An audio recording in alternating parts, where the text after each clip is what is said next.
আমি বলেছি যে স্বাধীনতা যুদ্ধের ব্যাপারটা এই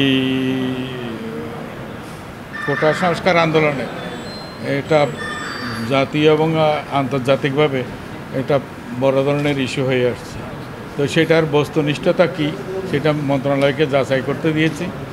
আমরা কাজ চলছে এইখানে হলে যা কি পরিমাণ মুক্তিযোদ্ধা সন্তানের চাকরি কোটার মধ্যে হয়েছে আর মুক্তিযোদ্ধার কী অবস্থায় আছে সংখ্যাগত এবং কারা কারা মুক্তিযোদ্ধা হয়েছে এই সমস্ত কিছু মানুষের কাছে জনসাধারণের কাছে আমরা উন্মুক্ত করে দেব।